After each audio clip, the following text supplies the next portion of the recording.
Welcome back to the channel. In this video, we're going to be going over Anne McCaffrey's All the Weyrs of Pern, which is book 11 in the series overall.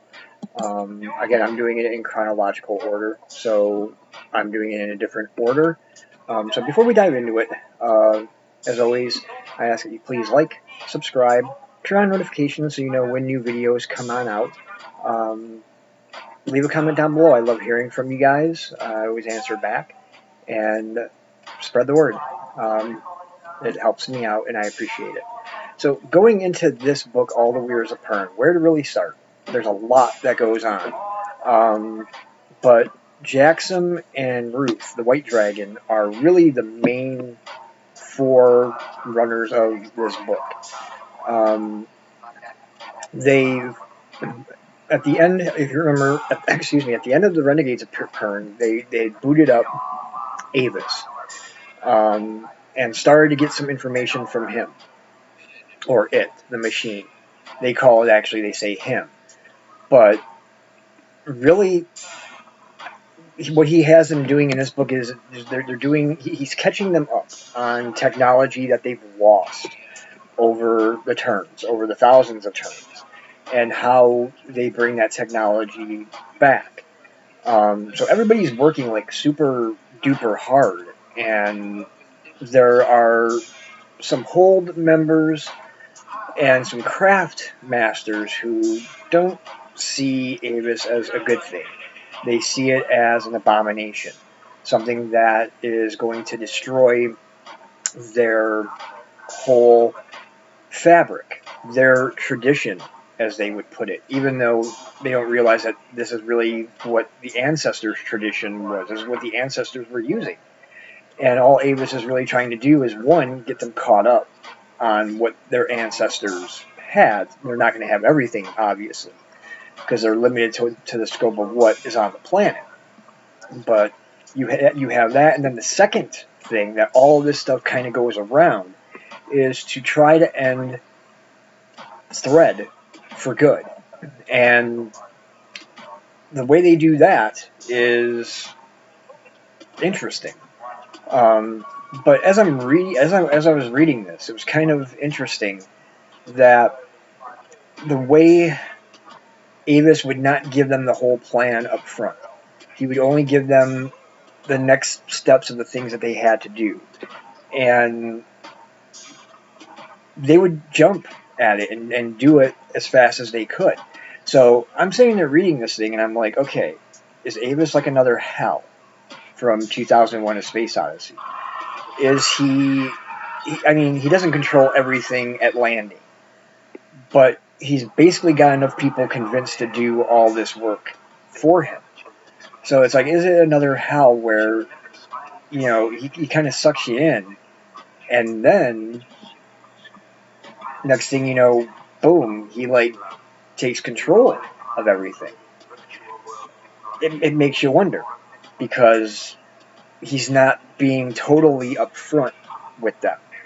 And as you go on, you can kind of see why, because it requires Jackson to do some things that nobody would approve of. Like, initially, how do you get rid of threat? Everybody said to blow. They always saw it was to blow up the Red Planet, to destroy the Red Planet.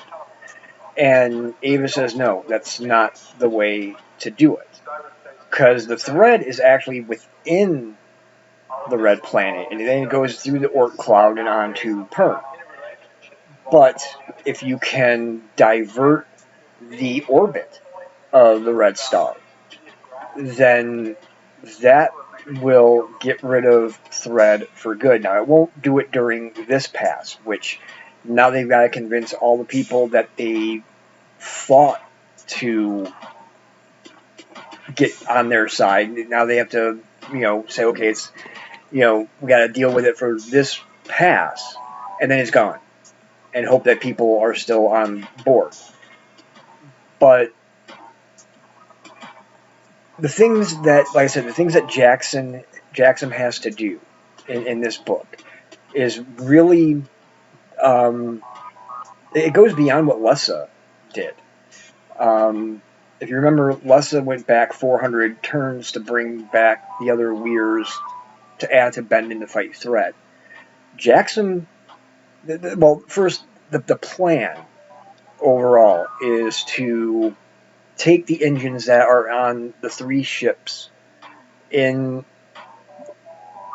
space, what they called, the 3 sisters, and take the engines off of those, put it in the crater on the red planet, and as things are getting, and they hook Ageno 3 tanks to it, and as the metal erodes around the engines, there's antimatter, and it explains all this, what it does and all of that. And I mean, this book goes really back to the sci-fi origins now, much more so than the books after the first pass. This is a lot of it takes place in outer space on the ships.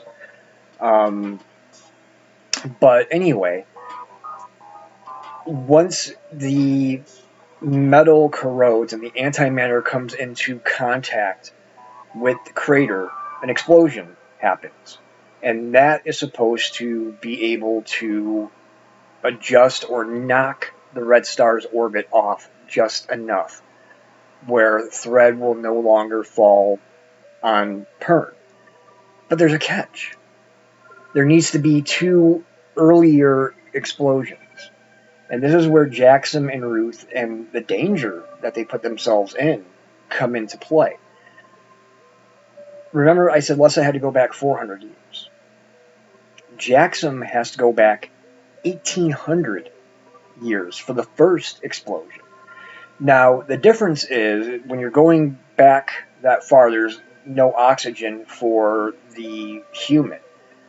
So they have space suits now from the ships, and then they've got all the master craftsmen making all this stuff, and space suits. Space suits are one of those things that get made up.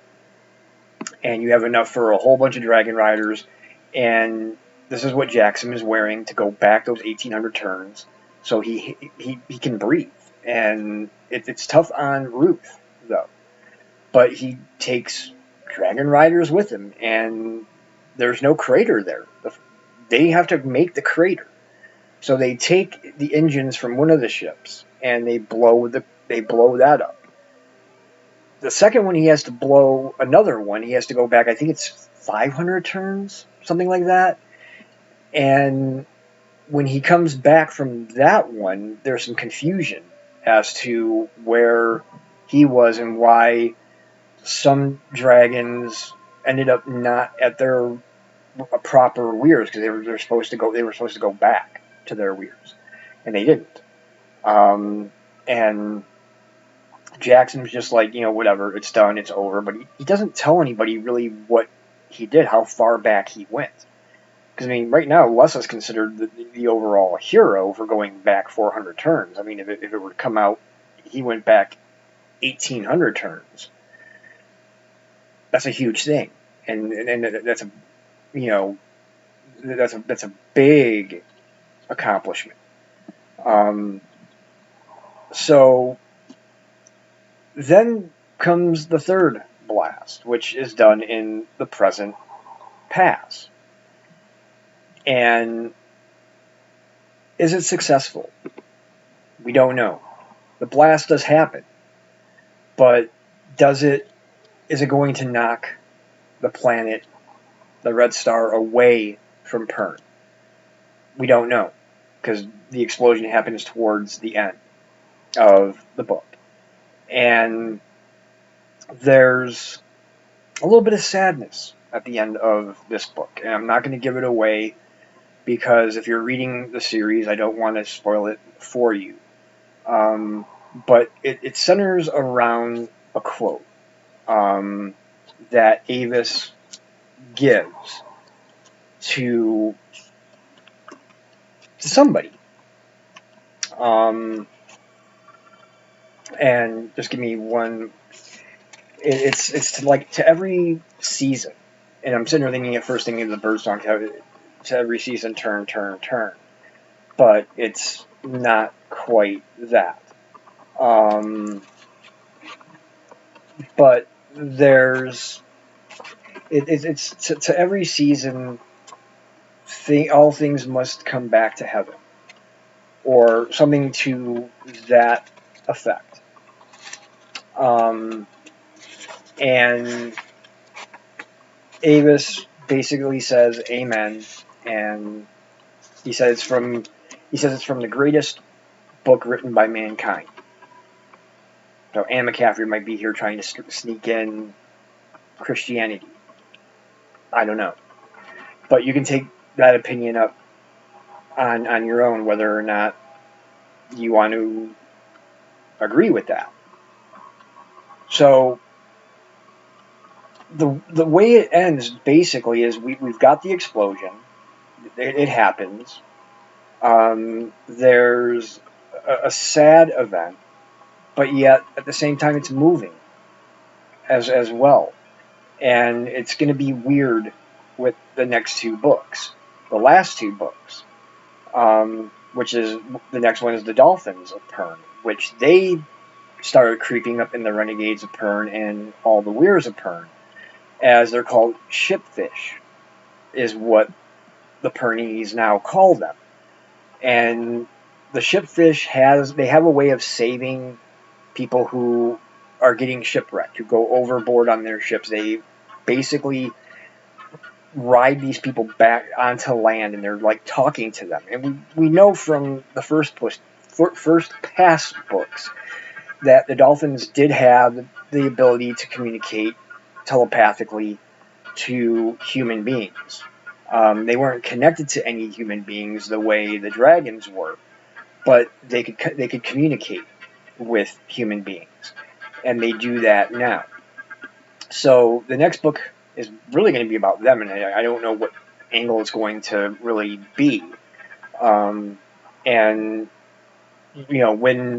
if we're going to find out, did the Red Star get altered enough to not drop Thread on Pern, because Anne McCaffrey never finished the series. There was supposed to be a book. It started in 2011, called After the Fall, but it never was written. Obviously, she passed away in 2011. So we don't know what's going to happen in these next two books. I'm interested to see. So I've gotten this far. But I gave it 5 stars on Goodreads. I thought it was good. There's a lot to it, a lot going on. And like I said, the whole thing for me with Avis and comparing him with Hal, and I'm just, wondering, are they going to be duped? Are they changing their whole civilization? They're putting all this other stuff that they could be doing on hold. Yes, they're enhancing their world now. They're enhancing their lives now. But is he basically going to hamstring them with a promise that he can't deliver? And really, it's not really a promise. He says it's a possibility. Though Flar wants to see it as, we're going to end Thread. That's it. All said and done, we're going to end it. So that's what he wants to see. That's what he wants to see, is that it's a promise. And, Avis never says it's a promise. Avis says it's a possibility that we can do this.